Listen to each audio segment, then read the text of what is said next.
Does Aussie Dots not exist anymore? Yeah, they're right next door. Okay, but they got a sign right there too. Yeah. Oh, may I have a taco? When you have a minute? Go ahead, yeah. Oh, good. Or do I grab them? That's good. You grab as many. Oh, the I Brazos. Is that just black beans and cheese, or what? She got married in Vegas and moved in with my stepdad and didn't look back. Not even a, if you ever need anything, honey, you know where to find me. Nothing. I just remember her coming in like a hurricane, a teenage hurricane, on New Year's Day, bubbly and giddy, announcing, "I'm married, Happy New Year! I'm just here to get my things, and don't you just love my diamond ring?" Part of me was thinking, thank God. And the other part of me was, you know, I'm free, I'm gonna do all these things, and then I realized, wait a minute, I'm a teenager with no job and now no home. Where am I gonna go?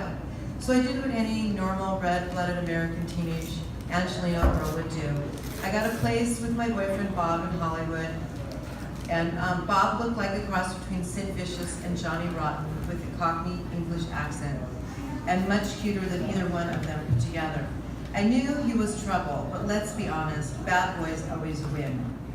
We found a huge home for $275 a month, just 2 blocks from the Whiskey A Go-Go, all utilities included, and we were madly in love. The Whiskey was having a lot of punk shows at the time, which always meant a guaranteed riot on the Sunset Strip. The West Hollywood sheriffs didn't know what to do or make of punk rock. Similar to any subculture, if it doesn't scare the parents and the police, it's not doing its job. And punk rock definitely had them all scared. Even the record companies seemed afraid of punk rock. And at this time, Hollywood, being the entertainment capital of the world, seemed lost and confused and deserted. Or maybe everyone was just in rehab from all the coke they'd been doing through the 70s. But whatever was going on in the streets of Hollywood, the one-time packed Sunset Strip was empty and barren. Not even any tourist sightings. But I didn't care. I was just happy to be living on a place where I could walk to all the clubs with my fake ID that I got from an ad in the back of the LA Free Press, and get in the clubs for free or was on the guest list. I had a ritual. Every night at 5 p.m., I'd walk up to the Whiskey. It would take one whole sitting, and enter through the side door with whatever band was playing as they were loading in and getting ready to do their sound check. Bands like The Damned, Johnny Thunders, The Heartbreakers, The Clash, The Police, The Dead Boys, The Specials, Madness, and local bands like X, Fear, The Gears, The Jerks, Circle Jerks, The Blasters, Woo Woo, Top Jimmy and the Rhythm Pigs, The Screamers, and the list goes on. We're in a What's that? restaurant, there's nobody in the restaurant. We're the only ones that's not including the people that work in the restaurant. So there's probably 10 of us, 12 of us, and there's a band set up on the floor. The last time I was here was for a reading by my bastard dad, Chris Morris. He was reading from his book about Los Lobos. The bastard, that's Chris Morris. He's my dad. He's my Hollywood dad, my Hollywood bastard dad. So, whatever trouble I've been in, you can blame on him. We get there and we get to watch Los Lobos, and it's incredible. It's like we have this performance for us. We're the only guys there. It's amazing. And that part of it is Dave Allen's fault. And Dave Allen would like to come up here and Explain himself. read. Are you reading from your book? No, You're going to read from Under the Big Black Sun. no.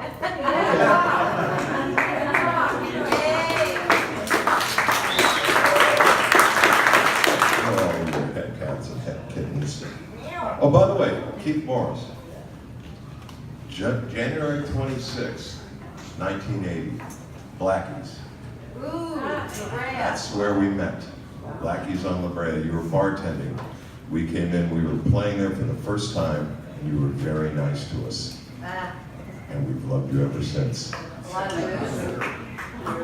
In my house, January 26th is a big celebration. Anyway, like I said, you all have cats and have kittens, and so some of this stuff you know. about what I'm going to be reading, but play along because this is written for people that weren't there and didn't live here. Okay. This is called Everybody Likes the Ventures. April 1981. So you don't like the Ventures? He asked me in a nice but businesslike voice. I tried not to look at Eddie Nash as I sat in front of his desk. I'd heard rumors that he was some sort of deadly, serious Lebanese gangster who was the major drug supplier to most of Southern California. On the other hand, he also owned the club I had played in that night, plus he had my band's money that I had come to collect stacked neatly on his desk, so I tried my best to smile and glance quickly at him every now and then. No, I like the Ventures, I said, looking at the stack of cash. They're cool, I guess. Who told you I don't like the Ventures? It was my first time in Eddie Nash's inner sanctum office, deep in the bowels of the Starwood nightclub in Hollywood. My band, the Blasters, had just finished our second set of the night, and I was still wearing my sweat-drenched clothes, and my brain was still reeling from more than a little too much beer and loud rock and roll. My booking agent told me. His voice was still calm, but he didn't smile.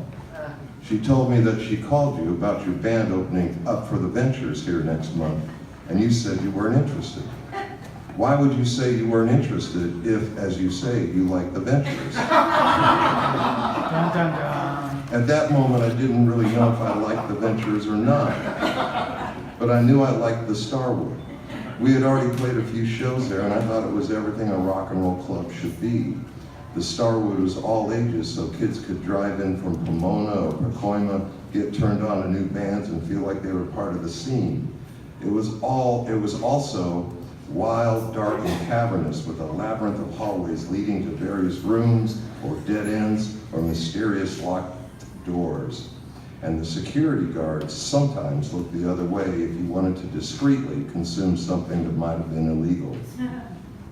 Plus, the Starwood had a policy of letting any musician who'd ever played there in for free on any night, whether you were famous or not, on your way up or on your way down. The musicians were also given full access to the large private balcony above the stage in the main showroom. Once on the balcony, you could watch whatever band was performing on stage from a safe distance, or meet, hang out with, and hustle gigs with other musicians from every band in town, with no regard to what style, punk, new wave, R&B, electronic, hard rock, whatever. You could also rub shoulders and flirt with the topless dancers, porn actresses, and escorts who seemed to be permanent fixtures at the Starwood in those days, no matter what band was playing. I got nothing against the Ventures, I said, but we just started headlining your club, and we kind of feel like we shouldn't be opening for anyone unless it's like the Plimsolls or the Go-Go's or X. I felt pretty confident saying this. We'd been playing a lot of shows around Southern California, and we'd started to get a good amount of local press. Plus, we were now attracting decent crowd-store shows, so much so that sometimes we were even selling out places like the Whiskey, the Hong Kong Club 88, and the Starwood. Because of this, I knew the Starwood wanted us to help fill the club for a show that perhaps wasn't going to do well. You're headlining Tuesdays and Wednesdays, Eddie Nash said. These shows with the Ventures are on a weekend. Weekends are better. Yeah, they are better. So then what's the big problem? Are the Ventures not cool with you? He snarled a bit when he said that. I had no way of knowing that it was right about that time that Eddie Nash had sent some thugs up to a house in the Hollywood Hills to exact bloody vengeance on some lowlifes. The lowlifes had broken into Eddie's home, tied him up, and humiliated him in various ways. Then the lowlife stole a sizable quantity of his drugs, and now Eddie wanted his drugs and his wounded pride back. 4 people wound up bludgeoned to death on Wonderland Drive in a brutal killing that Eddie Nash would never be convicted of. Like I said, I had no way of knowing about the Wonderland murders as I sat in front of his desk, but his blank eyes and his firm, fierce voice told me Eddie Nash was easily capable of such things. Well, I stuttered, No. The Ventures are all right. Everybody likes the Ventures. That's right. Everybody likes the Ventures. It's just that me and the band think we deserve a weekend on our own.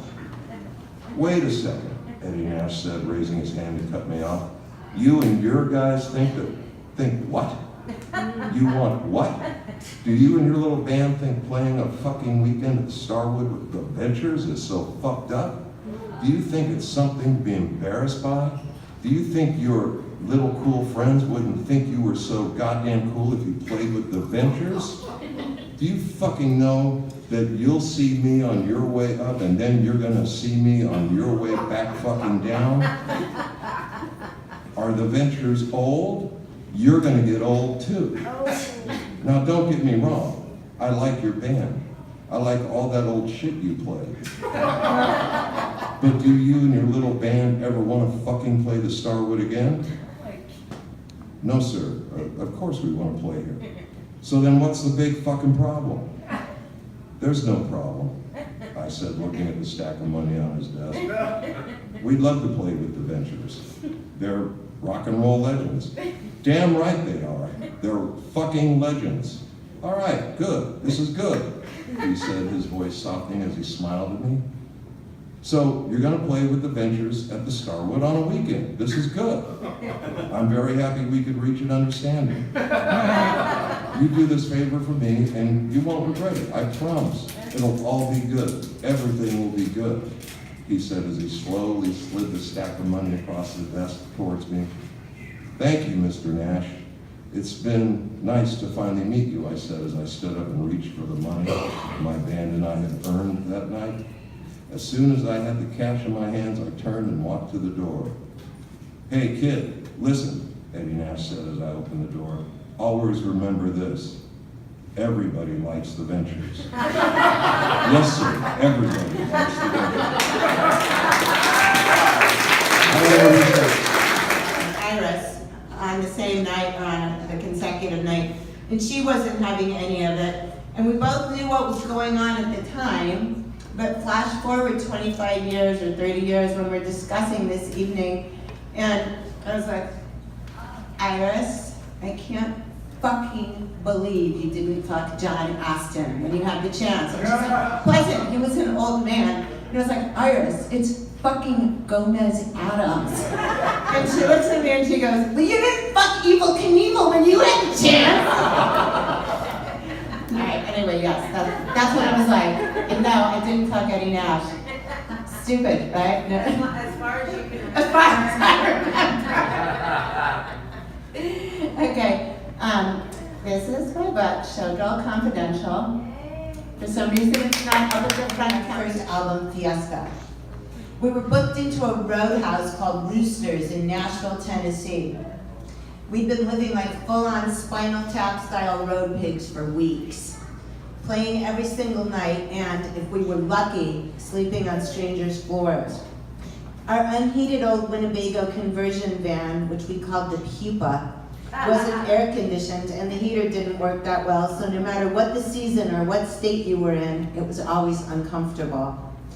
The ceiling was festooned with fishnet stockings, crepe paper streamers, bumper stickers, and our own graffiti lipstick.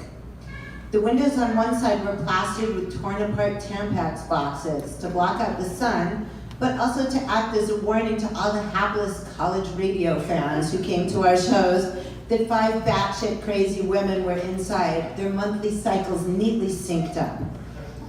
This story unfolds on the eve of the Sirens bassist Laura Bennett's birthday, on a chilly November night. As twilight fell, I stepped out of the stage door of Roosters, and as my eyes became accustomed to the dim light, I couldn't believe what I was seeing. A mossy Victorian-era gravestone leaning up against the building, almost covered in weeds. There was new dirt and clumps of grass stuck to the bottom of the monument. It looked like it had been freshly dug up. Even more amazing, the headstone was for a girl who had died at age 24, the same age Laura was turning that very night. Not only that, the girl had died on November 4th, today, Laura's birthday. Going inside the club to report my find, I asked if there was a graveyard anywhere in the nearby vicinity. Everyone I asked from the club assured me there was not. Thinking the headstone would make the ultimate birthday present, I borrowed a hand truck from the club and cajoled some local boys to help me get the headstone into our dressing room. Blindfolding Laura, I dragged her inside to see her present. Laura was my partner in crime, a tough, hard-drinking, wisecracking punk chick who, before joining the Sirens, had been in a band called Hard as Nails, Cheap as Dirt. Laura had a macabre sense of humor, and like the rest of us, always appreciated a low-budget splatter fic. So the whole band assumed she'd be delighted with their present, especially since we were too broke to be able to afford anything else. As the blindfold was removed, instead of the anticipated reaction of delighted laughter, Laura turned, pun intended, white as a ghost.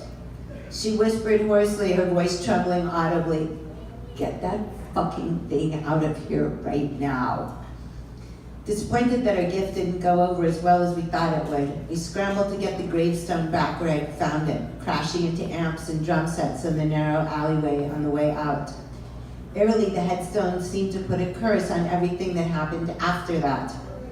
Our gig that night was terrible, maybe one of the worst of the whole tour, plagued with much more than our usual share of technical difficulties. The boys we were flirting with didn't respond the way they usually did. The audience was a bunch of dullard cowboys, and we didn't sell one piece of merch. As we loaded up the van in the dense fog, it began to drizzle. Then Laura's purse somehow disappeared from the parking lot. The whole band searched for ages, both inside and outside the club, as well as in our van, but it had vanished without a trace. Dead tired and with no speed or even coffee, because it was so late that even rural convenience marts and truck stops weren't open, Laura and I drove the van through lightning, thunder, and torrential rain for 3.5 hours before discovering we'd gone in the wrong direction. Oh no. The glory days before MapQuest and Waze. I and Dave Alvin did chapters in the Under the Big Black Sun book, which coincidentally none of us are reading from today, but we love that book, and we've done a lot of events this last, gosh, it's been over a year, I think, since it's come out. Anyway, there's one thing I wish I put on the chapter I wrote. That was one of the most fun nights I had during that early period. I think it was in 79 probably, 79 or 1980. And it was a Friday or a Saturday night, and the Cajun musician Clifton Chenier, who unfortunately is no longer with us, was playing down at a Catholic high school in Watts called Verbum Dei, and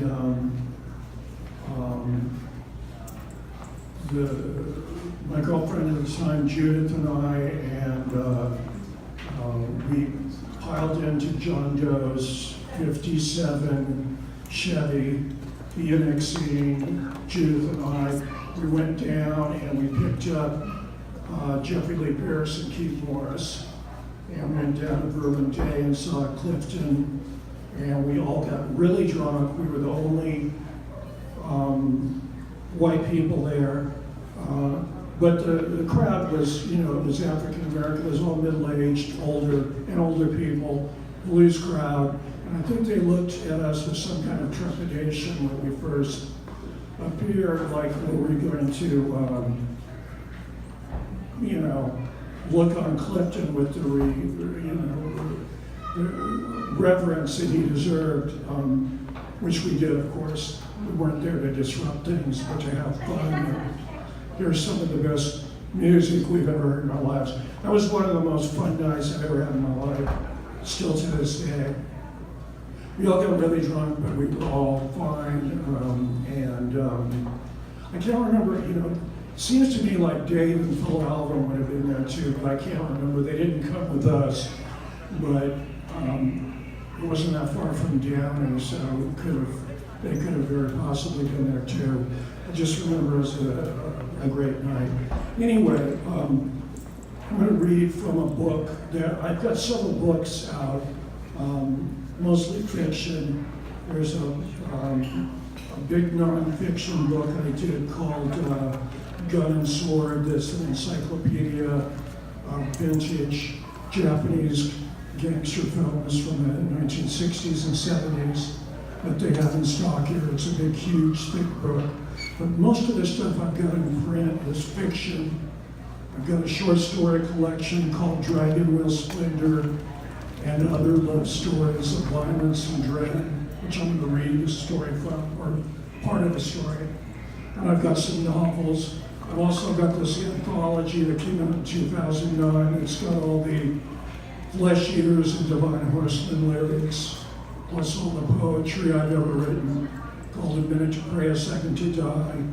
It's got a preface by Byron Coley, a foreword by John Doe, and an afterword by Lydia Lunch. So that's in stock here too. They've got a display of all the stuff that all of us have got out somewhere in the store. I'm not sure where it is. Anyway, this particular story is slightly autobiographical. Before Brendan Mullen passed away, he was going to do an anthology of punk horror stories.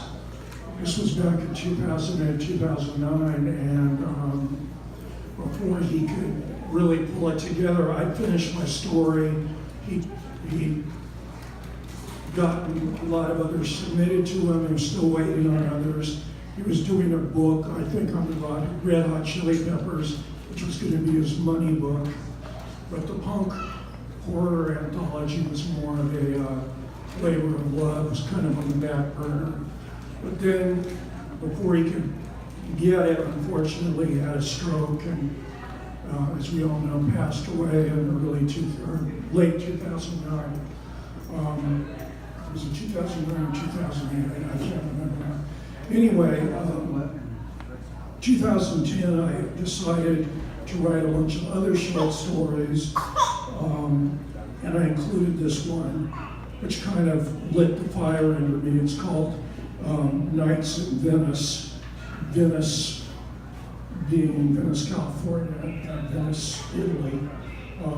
And I tell the story in the third person. The guy's name is Jack. His drinking and the fact that the waitress at the Mexican restaurant took forever bringing him his dinner made him late picking up Carol. She'd done an about face again and was acting like she wanted to be on her own. He tried to remain calm even when she sprung it on him that an old friend of hers from back east was in town and was going to go with them. The guy wasn't staying too far from the show when it was on the way, so it didn't seem like a big deal. Jack wasn't sure what to make of the guy once they picked him up. He and Carol obviously had a history together, but how deep it ran was anybody's guess. Once they got to the big auditorium, Jack immediately lost them in the huge crowd and didn't see Carol again until after the first band was done. She sashayed up to him, obviously stoned on pot, and asked if he wanted to come out for a beer. He nodded and followed her. They picked up a six-pack next door at a busy liquor store and went to sit in his car. Thanks for not being an asshole about Tony. I used to hang out with him in high school. He comes in and out of LA on jobs sometimes, and we occasionally still see each other. She took a long swig of beer. It's cool. He drank about half of his in a gulp, then cracked the door and drank the rest of it on the asphalt. I think the next band is going to start. She nodded, smiled self-consciously, and chugged the rest of her drink as she got out. The same thing happened during the next band's set. She disappeared with Tony, and he had to go look for the pair at the end of the show as everyone filed past him. Try as he might, he could find no sign of them, but he was shocked when he got to his car. Carol and Tony were in the front seat making out, their tongues down each other's throats. He felt as if someone had opened a red-hot oven mere inches from his face. He could feel his cheeks and neck flush crimson with hurt, fury, and embarrassment. The two finally noticed him standing outside and sheepishly pulled away from each other's arms. Jack got in and said sarcastically, "I guess I left my car unlocked." Carol and Tony said nothing. He switched on the ignition, pulled from the spot at the curb, and then made an illegal U-turn, heading down Olympic. Luckily, Tony's timeshare pad was close by, so the drive wasn't as horribly excruciating as it could have been. When they arrived, Jack purposely didn't park. "You guys want to come in for a drink?" Jack curtly jumped in before Carol could reply. No thanks, I gotta get Carol back to Hollywood." Tony nodded knowingly and moved to pet Carol on the cheek, but she grabbed Tony's arm while glancing pointedly at Jack. "I'll walk you to the door." Just Iris and I. And people are sitting down, ordering food. I'm pouring as much coffee as I could possibly pour it, about 10 people. And the orders are up on the order board, but there's no cooking, there's no prep, there's no dishwasher. Iris starts to panic and she says, "Keith, you've got to go over there across the street. One of the guys that works here lives in your building." So I go over and I'm peeking in, trying to see what's going on in his apartment space. But it's really dark, it's seriously dark, it's black. The story is black. So I knock on the window. Bap, bap, bap, bap, bap. Nothing stirring. Bap, bap, bap, bap, bap. Nothing stirring. And I turn, there's his motorcycle, he's there. He had developed a dabbling problem where I'm feeling depressed, I'm gonna just shoot up some heroin, let's get drunk. And he had become friends with the prep and the dishwasher at Millie's. So here we have this combo platter of two guys. Now all of a sudden their girlfriends had just ditched them. So they're depressed and they're wiped out over all of that. Boo-hoo, you know, that kind of thing. Oh, woe is me. I'll just, shoot a spoonful of heroin and I'll feel better and everything will be great. As it turned out, the heroin that they got was an extremely hot batch, and one of the guys overdosed. And the other guy freaked out. "This is my new best friend. What am I gonna fucking do?" So he wraps him in a throw rug and proceeds to shoot the rest of the heroin. I didn't know that when I finally went back. I said, "There's nobody there, nobody responding." Iris said, "No, you gotta go pound on the door." I went back, I pounded on the door as hard as I could, as hard as a guy that weighs 125 pounds can pound on a door, trying to, what I was doing was trying to raise the dead. Then it dawned on me, they're not gonna open the door, they're not there, but I need to get in there, I need to see what's going on, because the motorcycle is parked outside. So I go to the guy that runs the building, he immediately grabs the keys, he unlocks the door, and it's not a beautiful scene with the first overdose, having the vomit caked on his face. He was not breathing, and he'd been wrapped in the throw rug. And the other guy laying face down in a pillow. So I immediately call 911. The woman that answers my call said, "The first thing you need to do is you need to find some kind of shiny object. You need to find a plate or a mirror or something that you can place under their nose to see if there's any moisture coming out of their nose or coming out of their mouths." And I said, "Well, the one guy that's laying between the bathroom and the living room, his face is covered in vomit."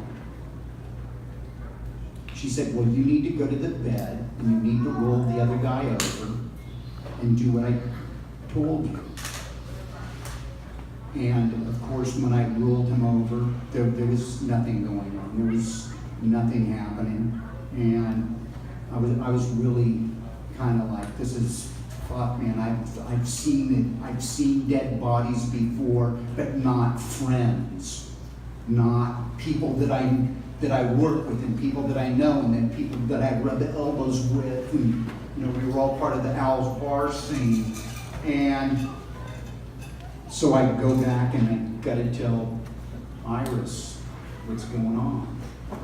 And the paramedics show up. Charlie, who was our manager, showed up.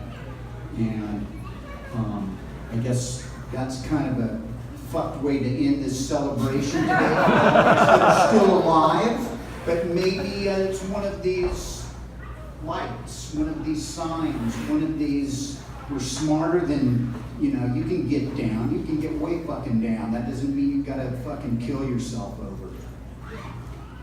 I'm having fun. I'm gonna continue having fun. I should have been dead years ago. I'm fucking Yeah. having a blast. Yeah. I'm glad that you're all here. Thank you, Billy. This thing is Billy's fault, so if you've got any complaints, you go to Billy.